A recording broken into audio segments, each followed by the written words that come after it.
ஏறக்குறைய 655 ஒளியாண்டு தூரத்தில் உள்ள நெபுலா ஒன்றிலிருந்து உருவான ஒளி சவுண்ட்ஸை விண்வெளி ஆராய்ச்சியாளர்கள் கண்டுபிடித்துள்ளார்கள்.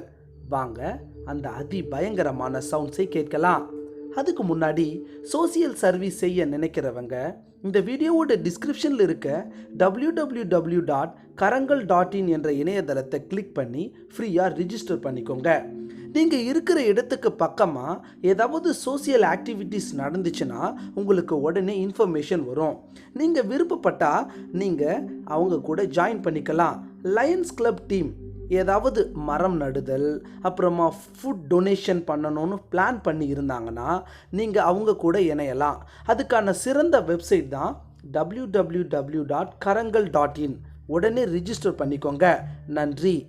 ஏறக்குறைய பூமியிலிருந்து 655 ஒளியாண்டு தூரம் பயணம் செய்தால் இதோ நாம் இந்த நெபுலாவை பார்க்கலாம்.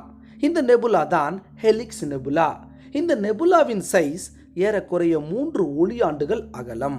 சற்று நினைத்து பாருங்கள், ஒரு ஒளியாண்டு என்பதே சுமார் 9 லட்சம் கோடி கிலோமீட்டருக்கு சமம். அதுபோல 3 ஒளியாண்டு அகலத்திற்கு பறந்து விரிந்துள்ளது இந்த ஹெலிக்ஸ் நெபுலா.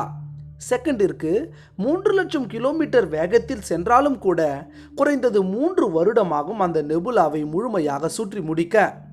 இந்த அளவு பிரம்மாண்ட தூரத்தில் இருந்து கிடைத்த தகவல்களை அடிப்படையாக கொண்டு அதை அப்படியே, அதாவது அந்த டிஜிட்டல் தகவல்களை அப்படியே ஒளி சவுண்டாக மாற்றுவார்கள்.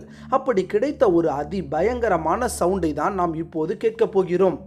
இந்த சவுண்டு நம்மை ஒரு நிமிடம் அப்படியே பயத்தில் உறைய வைக்கலாம். விருப்பம் உள்ளவர்கள் மட்டும் கேட்கலாம். ஹெட்ஃபோன் பயன்படுத்தினால் இன்னும் சிறப்பாக இருக்கும். இதோ அந்த சவுண்ட்ஸ்.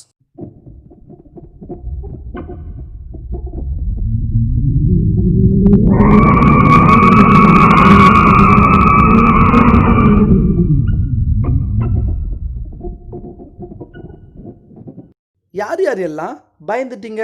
கமெண்ட்ஸ் பண்ணுங்க. இந்த சவுண்ட்ஸ் எப்படி உருவானது என்றால் பதில் இதோ. அந்த நெபுலா சூரியனை போன்ற நட்சத்திரம் தனது வாழ்நாளின் இறுதியில் அழிந்த போது உருவானதுதான். இந்த நெபுலா தூசு மற்றும் வாயுக்களால் நிறைந்த பகுதி. விண்வெளியில் இருந்து கிடைக்கும் படங்களின் தகவல்களை வைத்து அதை சோனிஃபிகேஷன் ப்ராசஸ் மூலம் அதை சவுண்ட்ஸாக கன்வெர்ட் செய்யப்படுகிறது. அப்படி கிடைத்தது தான் நாம் மேலே பார்த்த அந்த பயங்கரமான சவுண்ட்ஸ். இந்த படத்தை உற்று பாருங்கள்.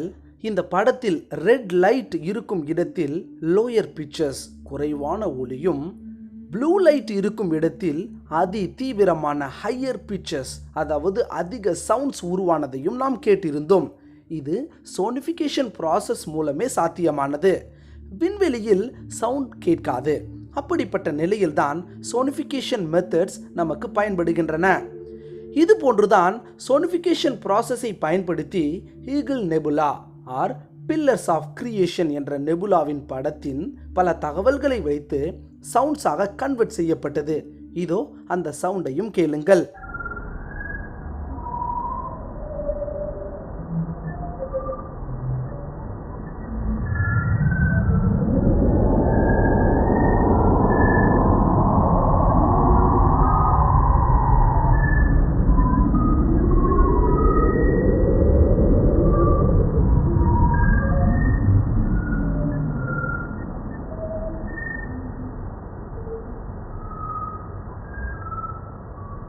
இப்படித்தான் விண்வெளியில் நடக்கும் பல அதிசயங்களை நமக்கு மிக பிரமிப்பாக கொண்டு வருகிறார்கள்.